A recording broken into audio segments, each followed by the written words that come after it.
두근거릴 일이 전혀 없죠. 왜 하루살이도 처량한 나를 비웃듯이 멀리 날아가죠. 돌아가는 세상도 나를 비웃듯이 계속 꿈틀대죠. 사람들 쫓아뜨는 출근길의 지하철은 좀처럼 가득 찼고 타본 일이 전혀 없죠. 집에서 둥글둥글 할 일 없어 빈둥 대는 내 모습 너무 초라해서 좀 내가 떠나죠. 차라리 듣지 못한 편이 내겐 좋을 거야. 차라리 살아보지 못한 편이 좋을 거야.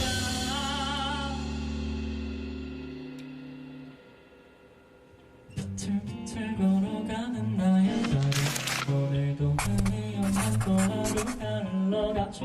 사랑도 끼리끼리 하는 거라 믿는 나는 좀처럼 두근두근 거릴 일이 전혀 없죠.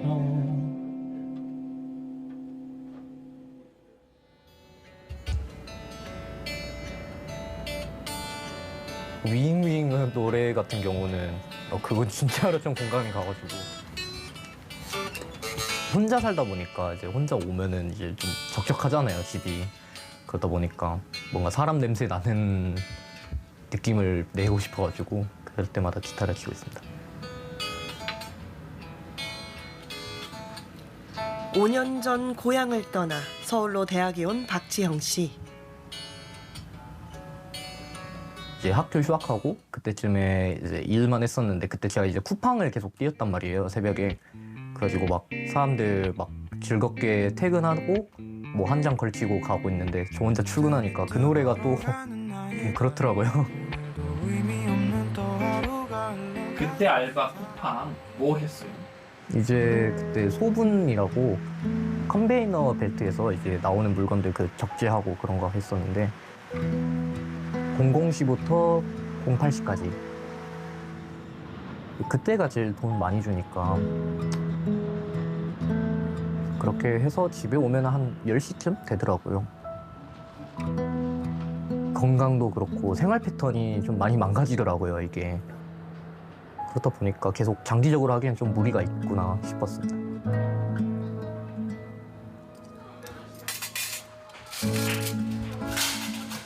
지금은 주점에서 아르바이트를 하며 생활비를 보태고 있습니다. 저 혼자 사는데 또 이제 계속 막 돈 보내주시고 하셔야 하는데 생각보다 지출이 크니까 또 이제 계속 받아서 생활하기에도 너무 미안하고 그렇죠.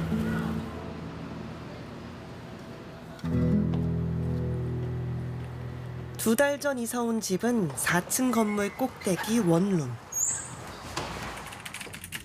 월세가 지금 55에다가 관리비 3만 원 하고 있는데 근데 인터넷 요금이랑 가스 요금이랑 그런 것들이 다 별도로 청구되니까 80 정도라고 생각하시면 돼요. 전에 살던 곳은 반지하였습니다. 관리비 포함해서 45였던 것 같아요. 싸긴 싸네요. 햇빛이 안 들다 보니까 이게 약간 좀 암울하다고 해야 하나? 들어갔었을 때. 그래서 약간 그냥 진짜로 잠만 잤던 것 같아요.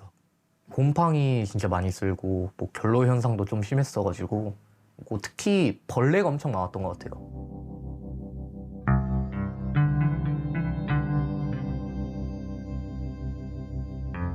그래서 뭐 15억이다 그 정도면 싸다 하는데 솔직히 그냥 뜬구름 잡는 소리인 것 같아요, 제가 보기에는.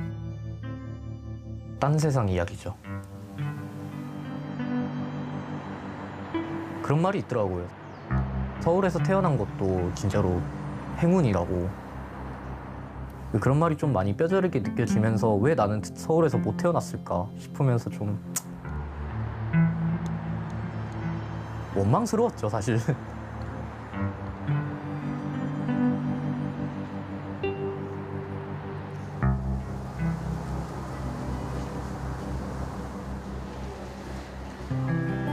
스물아홉 살 이현승 씨도 다양한 아르바이트를 경험했습니다.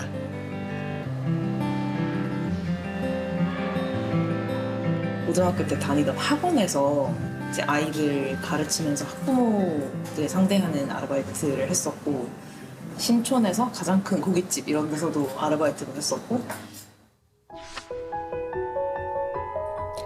아르바이트를 하다가 지난해 취업에 성공했습니다.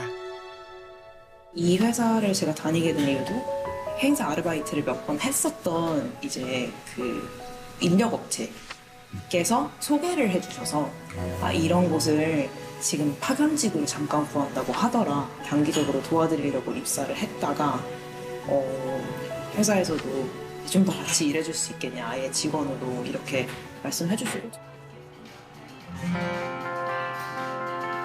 하지만 석 달 전 회사를 그만뒀습니다.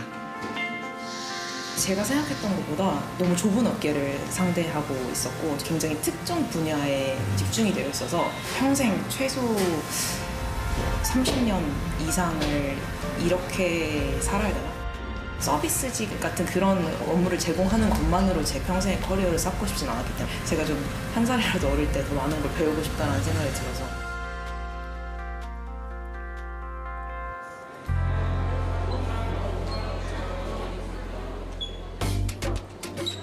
취업 박람회가 열릴 때마다 일자리를 찾는 청년들로 북적입니다.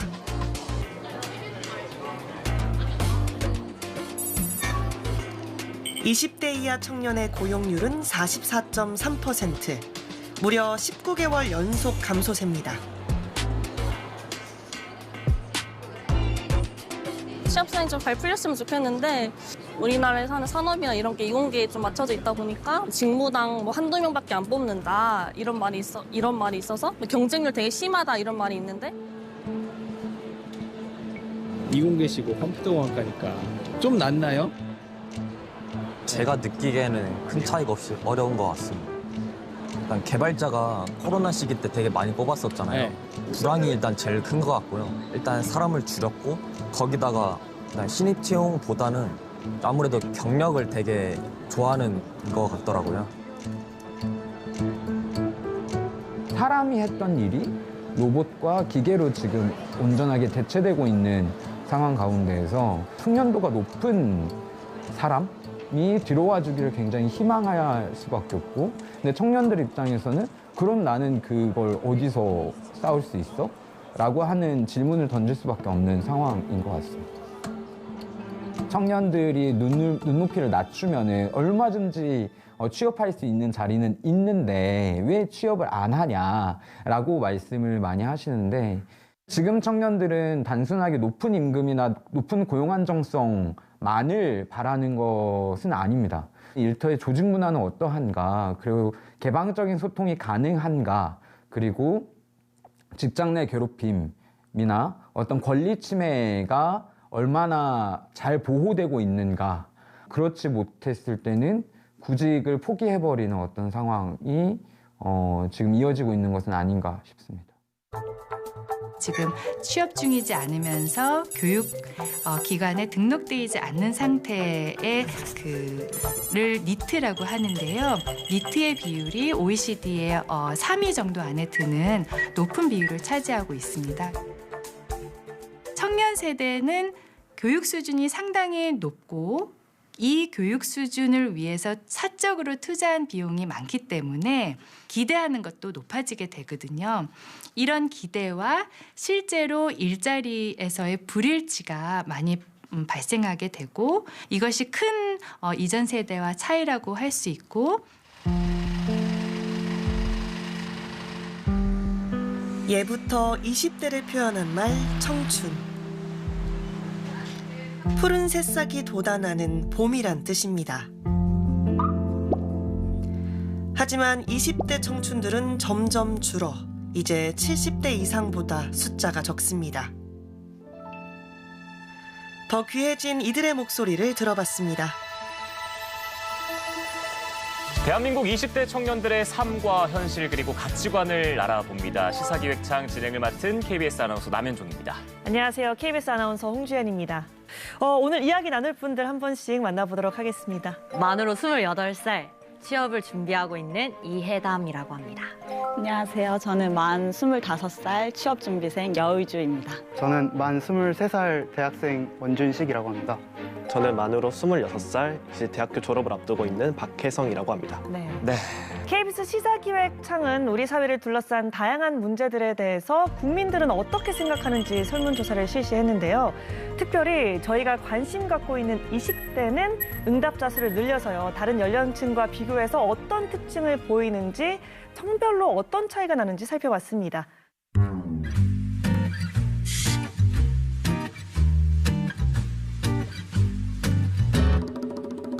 직장을 구할 때 가장 중요하게 생각하는 게 어떤 겁니까? 이런 질문을 던졌거든요. 20대 이하의 경우 1순위는 다른 연령대와 마찬가지였습니다. 임금이 가장 중요했습니다. 근데 특징적인 건 본인의 장기적 진로 설계라는 응답이 두 번째로 높았고 또 수치도 전체 평균보다 훨씬 높았어요. 평생 직장이라는 개념이 20대 이하에선 거의 없다고 보여지거든요. 인턴이나 계약직 같은 그런 경력을 통해서 뭔가 나중에 최종적으로 원하는 기업을 가기 위한 우리가 흔히 MZ세대 하면 워라밸을 중시해서 생각을 할 것 같지만 이 수치상으로 봤을 땐 근로시간을 4번째로 중요하게 생각한다고 나왔거든요. 워라밸은 정말 말씀하신 것처럼 퇴근을 하고 나의 삶을 누리고 싶다, 나의 이 생활을 갖고 싶다라는 의미도 되겠지만 야근이라든지 이런 걸 했을 때 그에 대한 수당이나 이런 것들이 잘 지켜진다면 충분히 할 수 있다. 번아웃의 이유를 좀 살펴보면요. 20대 이하는 진로에 대한 불안 때문이다라는 응답이 55%를 넘었어요. 절반을 넘어서 굉장히 압도적으로 많았는데 학교 에브리타임 같은 그런 커뮤니티를 보면 항상 대표적으로 올라오는 글들이 면접 전형이나 이런 게 너무 많아졌다. 인턴이나 계약직이나 이런 것도 어떻게 보면 경쟁률이 굉장히 높은데 이런 걸 뚫고 왔다고 하더라도 나중에 공채로 할 때 과연 도움이 될까? 이런 계속 고민이 계속 드는 것 같습니다. 힘들게 대학교를 수능을 치고 와서 대학교 1학년부터 지금 학점 관리를 한다고 정말 도서관도 보면은 저학년 친구들이 정말 많이 와요. 지금도 취업문이 좁아지니까 이제 스펙도 열심히 쌓아야 돼서 뭐 바로 졸업도 못하고 5학년 이렇게 하면은 결국 취업 기간, 준비 기간도 엄청 길어지는 거잖아요. 그래서 이렇게 쉴 틈이 없어지는 게 조금 번아웃이 오는 문제이지 않을까 싶습니다. 네. 일자리 취업하면서 따라오는 이야기 중에 하나가 정년 연장입니다. 동의하는 사람이 더 많기는 해요. 하지만 반대하는 비율을 보면요. 20대 이하가 23%로 가장 높았어요. 정년 연장이 되면 그 규모만큼 공채 규모가 줄어들지 않을까라는 그런 두려움은 확실히 있는 것 같아요. 길게 일하는 게 좋을 것 같아서 제가 저를 먹여 살리고 하려면은 계속해서 일을 해야 돈을 벌 수 있고 하다 보니까 그런 측면에서 전 정년 연장에 찬성을 하다 보니 과연 다른 나라 청년들도 우리가 비슷한 생각을 하고 있는지 좀 궁금하거든요. 한번 이야기 듣고 와보겠습니다.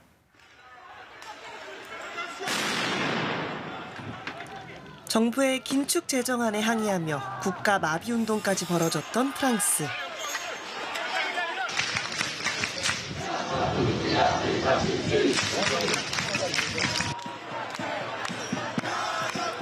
수많은 청년들이 길거리에 나와 목소리를 높였습니다.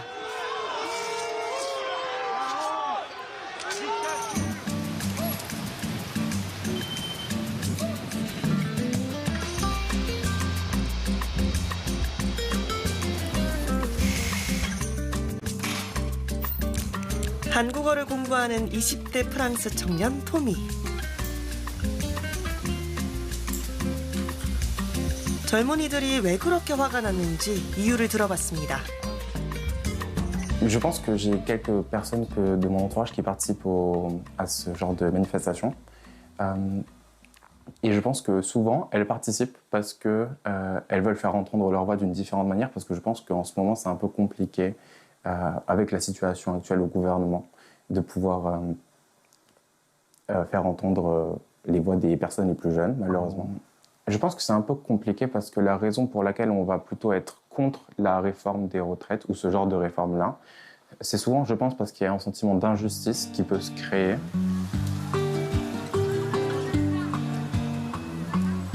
여기에 갈수록 심해지는 구직난이 불만의 가장 큰 원인 중 하나라고 말합니다. J'ai moi-même été dans la situation il y a quelques mois. Les 3 derniers mois, pour moi, ça a été vraiment de la recherche d'emploi. Et je le vois vraiment avec d'autres personnes avec qui je parle, que c'est vraiment très compliqué de rechercher un emploi parce qu'il y a beaucoup... J'ai l'impression qu'il y a vraiment beaucoup d'offres. Je pense qu'il y a vraiment beaucoup de demandes. Des fois, pour une offre d'emploi, vous allez avoir 1000, même plus de candidats qui vont postuler à cette offre-là. Quand je suis arrivé à Paris, c'était plutôt facile, il y a quelques années, de trouver un petit emploi, de passer un entretien rapidement, puis d'avoir le poste. Alors que là, j'ai l'impression qu'il faut passer vraiment beaucoup d'entretiens. Des fois, on demande un entretien téléphonique, un entretien en personne, et puis encore un entretien en personne pour être vraiment sélectionné à la phase finale. C'est vraiment, je trouve, très compliqué. Je pense que des fois, c'est plus compliqué de vivre à notre époque qu'à l'époque de nos parents ou de nos grands-parents.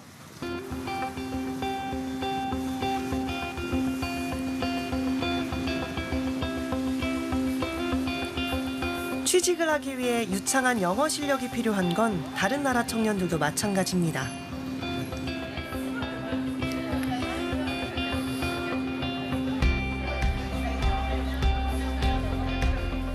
영국 런던의 한 어학원에서 영어를 공부 중인 아시아, 유럽, 북중미 20대 남녀 5명을 한자리에 모아 속사정을 들어봤습니다.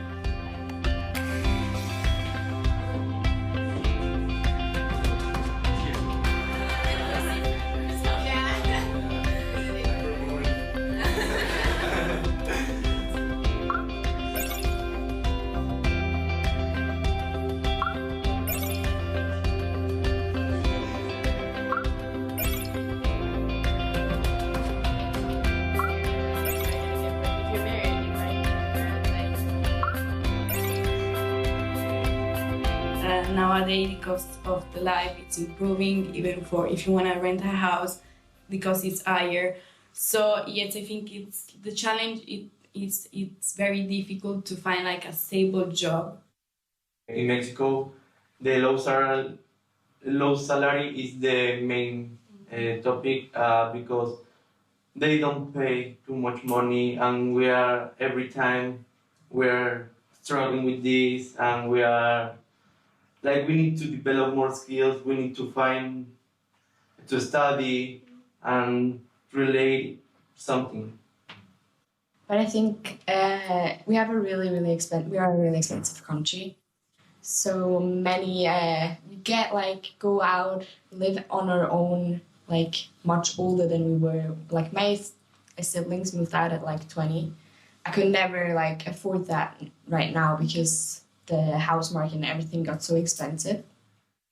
I think it used to be 3rd or 4th year in university you start to apply and look for jobs, but now I think 1st and 2nd graders are already starting to look for jobs, so the competition is getting really difficult. I think it's kind of worldwide problem, but it's hard for the people in their 20s to find their own house and be stable financially. So yeah.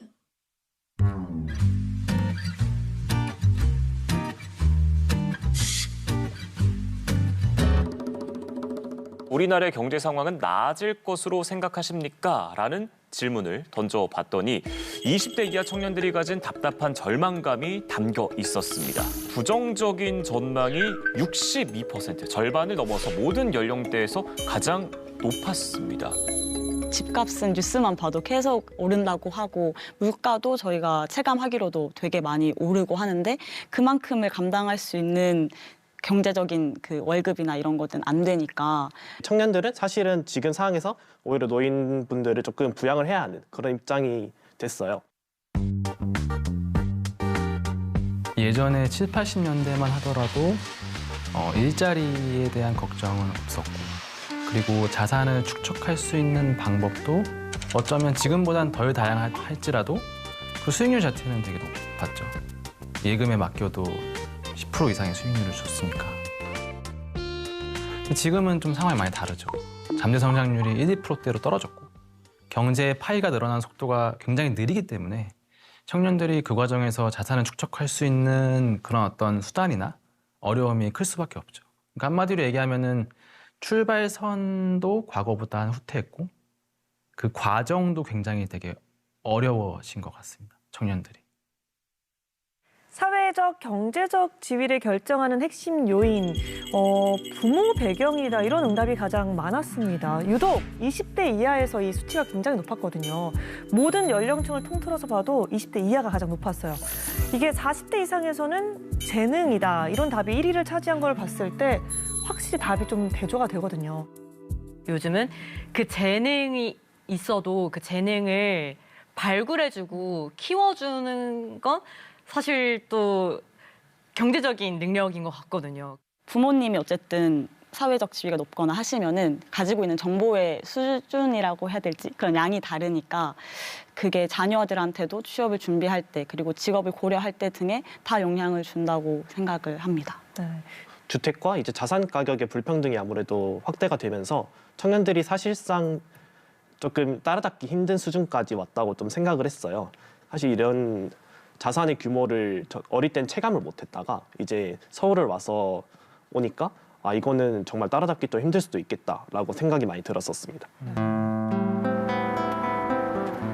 애초에 갖고 있는 자산 자체가 적고요. 어떻게 보면은 그 여유 자산이 적다라는 거죠, 상대적으로. 그러다 보니까 자산이 그 똑같은 속도로 상승을 해도 크기가 차이가 나는 거고요. 두 번째는 그 청년층 같은 경우에 청년 가구 같은 경우에는 금융자산의 대부분이 그 전월세 보증과 같은 주거 비용에 많이 묶여 있어요. 그리고 소득 수준 자체도 아무래도 40, 50대보다 그 레벨 자체가 낮을 수도 있고요. 실물자산의 보유도 일부 청년 가구, 상위 가구에 제한적이기 때문에 향후에 이런 실물자산 보유 여부가 청년 간의 자산 격차를 더 심화시킬 수 있다. 결혼을 준비하려고 하니 일자리가 사실 잘 안정적이지 못하니까 결혼을 하고 싶어도 결혼을 못 하게 되고 그러다 보면 또 이제 주거 문제까지도 들어가면 그럼 또 이게 저출산 문제 그러니까 다 계속 복합적으로 다 이어지게 되는 것 같아요. 청년의 문제가.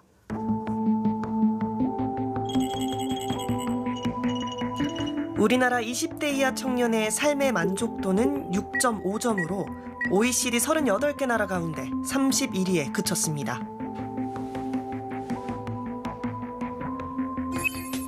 한 설문조사에서 한국은 20개 나라 중 유일하게 내 나라는 살기 나쁜 곳이란 응답이 좋은 곳이란 답보다 더 많았습니다.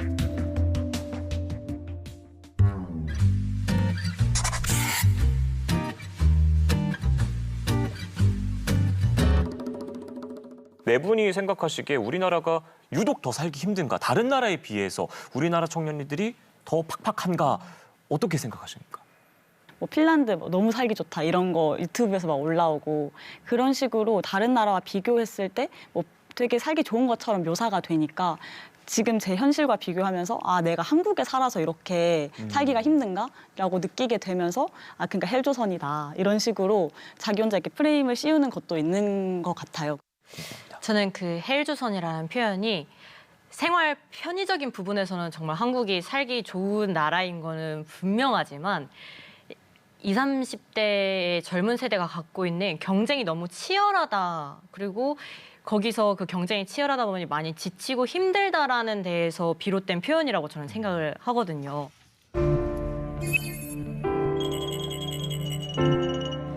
충분히 자는 등 건강을 유지하고 있다는 응답은 11%로 이스라엘에 이어 두 번째로 낮았습니다. 무엇이 가장 중요한 가치냐는 질문에 다른 나라 청년들은 응답이 고르게 분포됐지만 우리나라는 성공하는 것이란 답이 절반을 넘어 압도적으로 많았습니다. 고등학교 입시학원에서 조교 일을 하고 있어요. 그러다 보니 고등학교 1, 2, 3학년이 하는 일들을 보는데 새벽 5시, 7시에 잠을 잔대요. 일어나는 게 아니고요? 네. 잠을 잔다고요, 그때? 어머. 네. 근데 학교 등교 시간이 보통 이제 고등학교 때는 연교시도 있고 해서 뭐 8시 잠을 거의 자지 못하는 거예요. 그래서 최근에 한 학생이 실제로 너무 수면 부족이 심해서 시험 한 1, 2주를 앞두고 병원에 급하게 가서 링거를 맞고.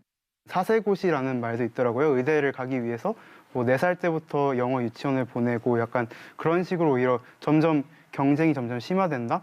네, 저는 이 경쟁이라는 게 정말 어릴 때부터 시작되었다는 게 사실 좀 문제인 것 같아요. 그 경쟁을 뚫어서 대학교로 왔더니 이제 취업 문도 너무 좁으니까 또 경쟁을 해야 돼서 자기 진로나 미래에 대한 불안감은 우리나라는 초등학생부터 시작되는 걸로 나옵니다. 특히 이제 20대. 정말 자유롭게 내가 선택을 해야 되는데 실제로 그동안 다 누군가가 대신해주던 그런 기능들이 많거든요. 그걸 이제 내가 막상 하려니까 그래서 불안감도 높아지고요. 어떻게 할지를 잘 모르겠고 스트레스를 굉장히 많이 받고 있는 것으로 그렇게 나타나요.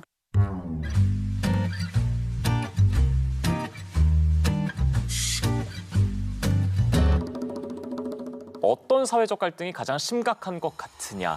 전체 연령대로 봤을 때는 보수와 진보의 갈등이 심각하다는 응답이 가장 많았고 그 다음이 빈부 갈등, 수도권 대 비수도권 이런 순서였습니다. 근데 20대 이하는 특이하게도 남성과 여성, 이 남녀 갈등이 두 번째로 높았습니다.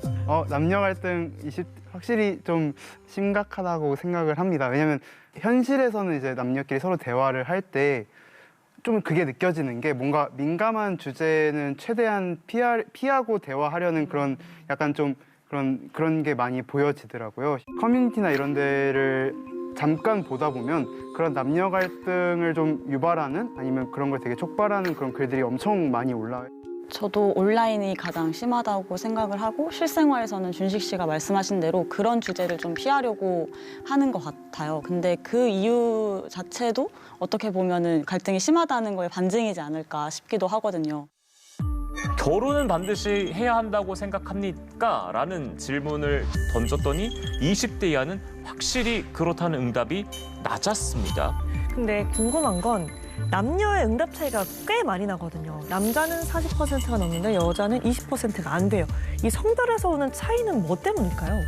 남자라면 당연히 약간 윗세대부터 보고 배워왔던 것처럼 가정을 꾸려야 된다는 약간 그런 관념이 그냥 강하게 자리를 잡은 것 같고 오히려 안 하면 좀 이상하게 보는 왜 안 할까라는 오히려 그런 사회적 시선이 오히려 당연한 것처럼 보이는 것 같고요. 출산의 문제도 있고 가정에 조금 더 헌신을 해야 한다는 게 저희 윗세대로부터는 좀 보고 내려왔잖아요. 그런 사회적 성공에 있어서는 당연히 약간의 마이너스 요소라고 생각을 할 것 같아요.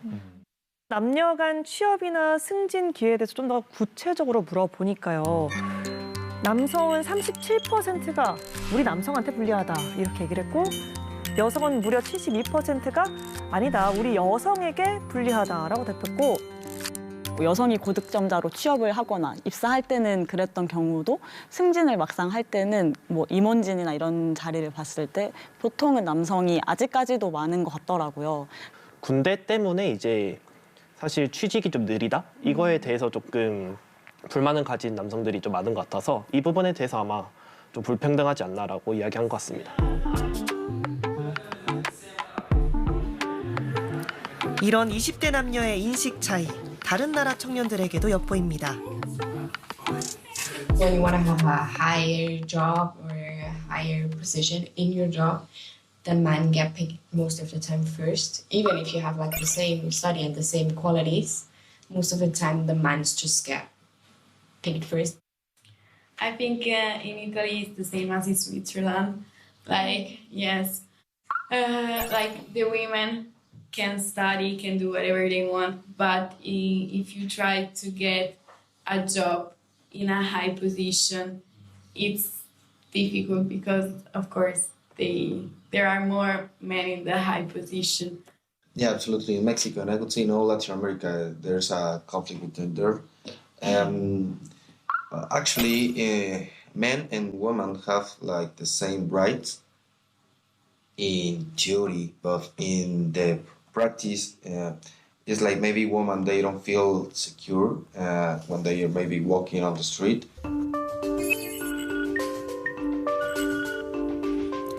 글로벌 리서치 기관 입소스가 30개 나라를 대상으로 남녀 평등에 대해 실시한 설문조사 결과를 보면 남녀 평등에 대한 인식은 기성세대보다 주로 20대인 Z세대가 성별 격차가 더 큽니다. I think generally we've seen across quite a lot of countries over the last couple of years a bit of a pushback against progressive ideas, particularly amongst young men. We don't quite know exactly why that is yet, But part of that is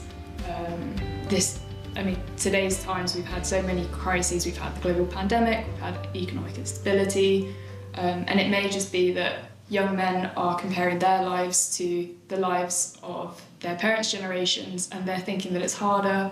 So it does point to this idea that maybe it is sort of a net zero, it's a zero-sum game when it comes to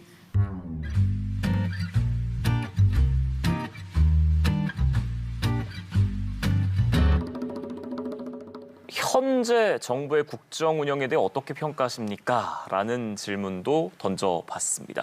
20대 이하 남성의 경우 잘하고 있다가 29%, 근데 여성의 경우에는 46%였습니다. 반대로 이제 남성은 58%가 잘 못하고 있다 얘기했고 여성은 33%만 잘 못하고 있다. 이렇게 나왔거든요. 실질적인 국정 운영에 대한 판단이라기보다는 그들이 지지하고 선호하는 정당에 대한 경향으로 나타나지 않았을까라는 생각이 듭니다. 네. 정치 쪽에서 남녀 갈라치기가 조금 생겼다라고 좀 인지를 많이 하고 있었어요. 사실 가장 확실한 정치적 의사표현이 선거예요. 그래서 저희가 한번 선거를 통해서 20대의 마음을 살펴봤습니다. 비밀투표 원칙에 따라서 연령별이 정당 득표율은 따로 발표되지는 않거든요. 그래서 전국 단위로 치러진 최근 10번의 대통령, 국회의원, 지방선거의 사전 출구조사 결과를 분석해봤습니다. 20대 이하 남성은 2012년 대선부터 2018년 지방선거까지 민주당 계열 정당을 더 많이 지지했습니다. 그런데 2020년 총선 때 격차가 줄어들더니 2022년 대선부터는 국민의힘 계열 정당에 더 많은 지지를 보냈습니다.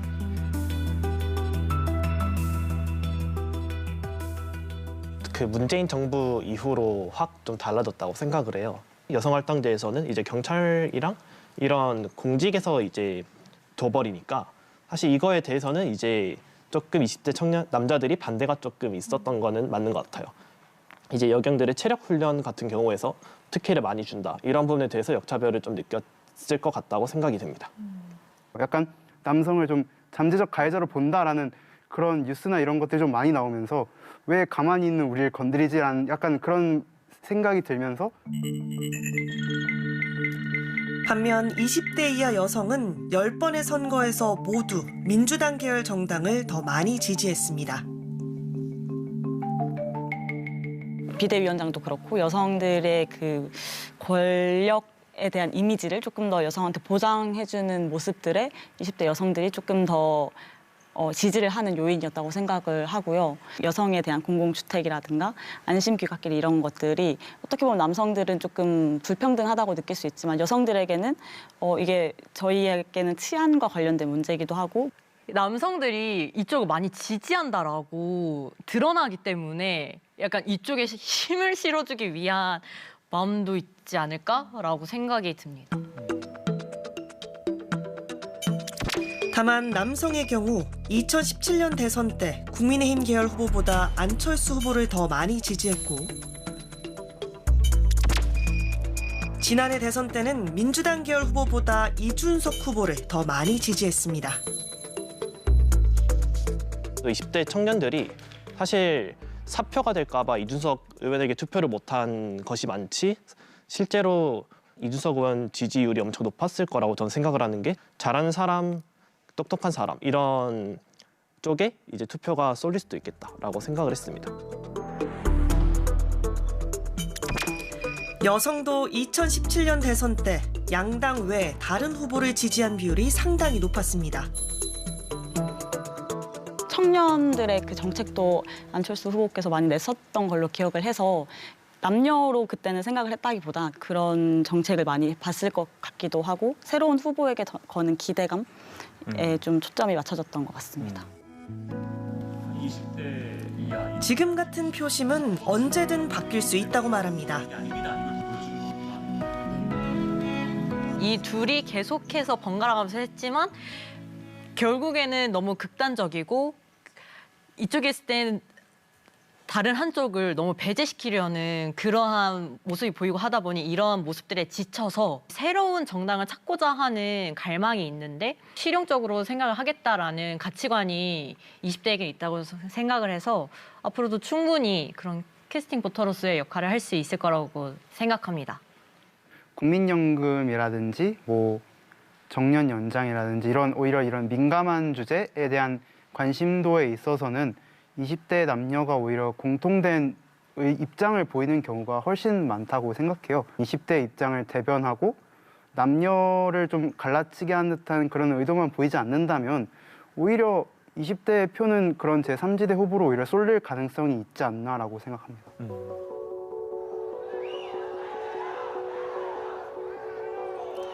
지난해 9월 네팔에선 SNS 금지 조치 등에 분노한 국민들이 들고 일어났습니다.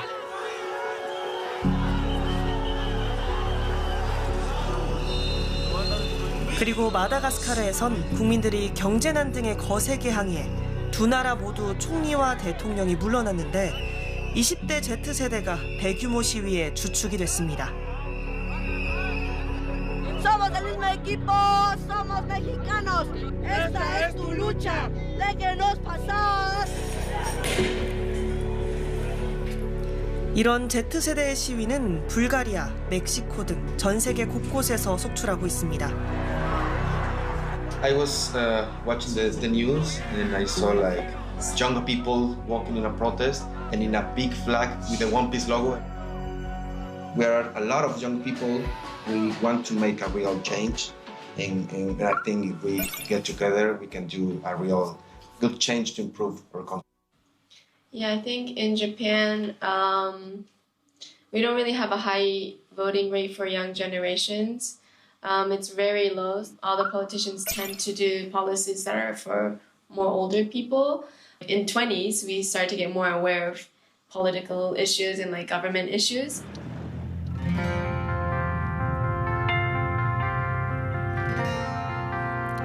지난해부터 라이더 일을 하고 있는 주승균 씨. 기름값 들지, 엔진 오일, 그리고 이제 차량들 수리를 계속 해야 되고, 뭐 그리고 헬멧 보시면은 여기 뭐 블루투스부터 시작해서 안에 구성물들도 많고 이런 경비가 되게 많거든요. 그래가지고 사람들이 좀 오해를 하고 계시는데 저희는 최저시급도 비수기 때는 최저시급도 못 벌고 있습니다. 네. 제가 대학 4년제를 나왔는데 이제 4학년 때부터 일을 한 거거든요. 새로운 직장에 도전을 해야 되는데 근데 그거는 이제 좀 여유 있는 집안에서나 일이죠. 우리가 청년은 대학생, 청년은 취준생 이런 식으로 청년 집단을 하나의 특징으로 묶어서 정책적으로 개입하려고 했던 것이 한계가 있었다고 생각이 되어요. 고용 형태, 임금, 사회보험 3가지를 기준으로 청년들의 일자리가 얼마나 불안해졌는지 살펴봤습니다. 그 결과 안정된 일자리와 매우 불안정한 일자리, 양극화가 더욱 심해졌습니다. 노동시장에서의 안정성은 미래를 계획하거나 가족을 계획하거나 출산을 계획하거나 이런 기회들도 뒷받침을 해줄 수 있는데 2002년부터 20년간 한국 노동 패널에서 청년들이 어떤 경험을 하는지를 추적을 해보았습니다. 34.4%의 이 집단은 불안정 노동 궤적 안에 갇혀있는 모습이 보여졌어요. 한 37% 정도가 됐는데 이 집단은 처음부터 끝까지 계속해서 불안정성을 한 번도 경험하지 않고 성별로 보면 여성보다는 남성이 매우 불안정한 일자리 비중이 가파르게 늘었습니다. 여성 청년들의 경우에는 교육이라든가 의료, 사회 서비스, 보건 이 분야에 여성 청년들이 또 진입하는 것이 더 늘어났기 때문에 아주 좋은 일자리는 아니지만은 극단적인 불안정 노동의 일자리는 아니기 때문에 전통적으로 남성 청년들이 참여했을 일자리가 이제 제조업 분야라고 보았을 때 신규 채용이 많이 줄어들었기 때문에 배달이라든가 운송 같은 새로운 플랫폼 이 일자리에서 남성 청년들이 집중되고 있는 경향이 보여지고 있고요. 차량 사고가 났을 경우에 대부분 차 보험, 자동차 보험으로 사고 처리를 합니다. 그래서 산재보험 혜택을 받지 못하는 경우가 많고요. 저희는 근로기준법상 적용을 못 받죠. 실제 플랫폼사가 하라는 대로 하거든요. 자기들 마음대로 약관 변경해버리고 그 약관을 동의해야만 일을 할 수 있고. 아직 법과 제도 안에서는 저희가 노동자가 아닌 것 같습니다. 인정받지 못하고 있습니다.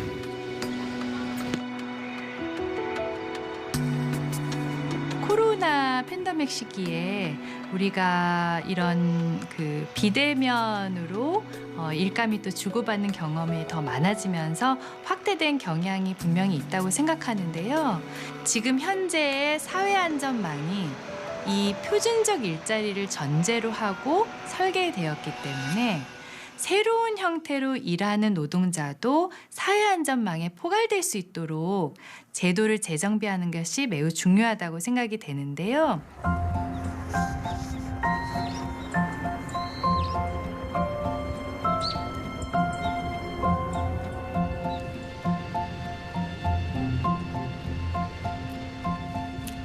이 년 전 서울에서 고향에 내려와 커피숍을 차린 임수민 씨.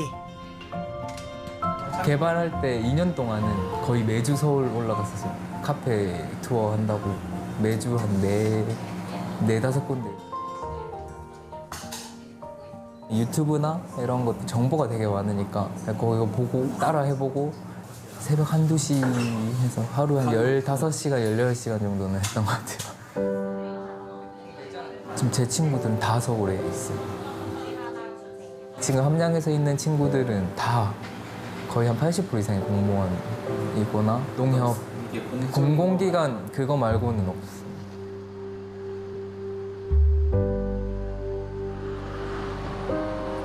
교육의 기회, 이건 비단 대학뿐만이 아니라 직업교육이라든가 어떤 다른 다양한 배움을 받을 수 있는 기회 자체가 현격히 차이가 나기 때문에 지역의 청년과 수도권의 청년의 격차도 청년 세대 내의 불평등을 설명하는 데 좀 기여를 하고 있지 않나 생각이 들어요.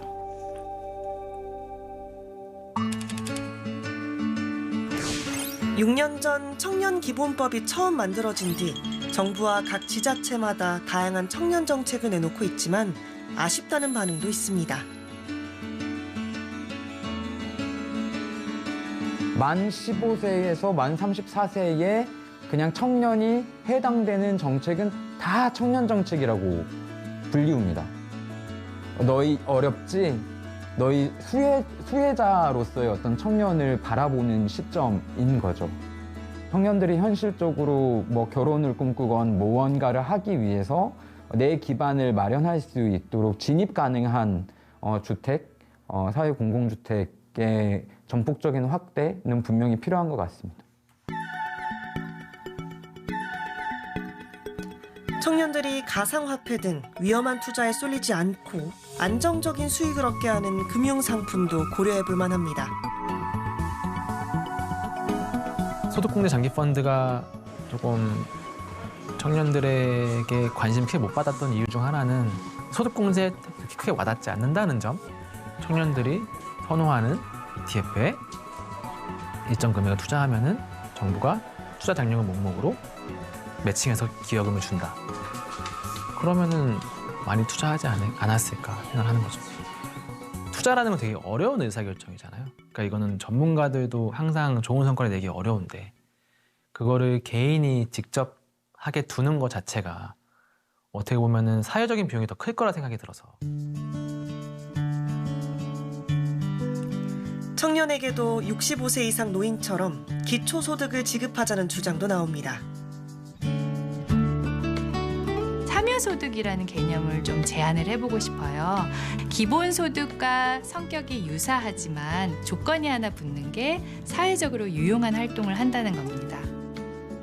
사용처를 지역의 농산물을 구매할 수 있게 한다던가 아니면은 뭔가 기후 위기에 대응하는 소비 문화를 좀 만들어낼 수 있는 사용처에만 좀 제한을 하는 지역 화폐를 한다던가 청년 세대의 고립을 해결하는 데에도 어떤 기여를 할 수가 있어요.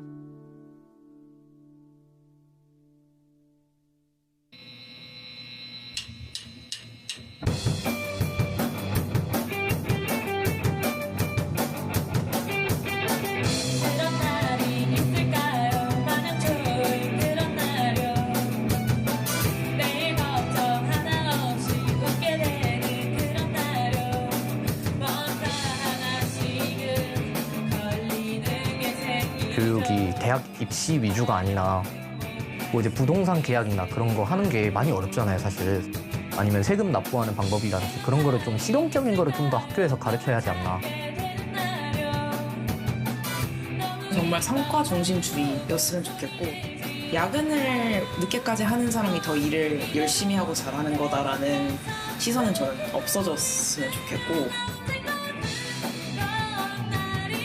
코를 40초 안에 잡지 못하면 거절이 돼요. 위험에 많이 노출이 되죠. 시민들이 알아주셨으면 좋겠습니다. 창업 같은 걸 했을 때 실패할 수도 있잖아요. 실패하고 나서도 다시 좀 이렇게 일어날 수 있는 어떤 분위기나 상황? 약간 그런 것들을 좀 만들어주면 좋을 것 같은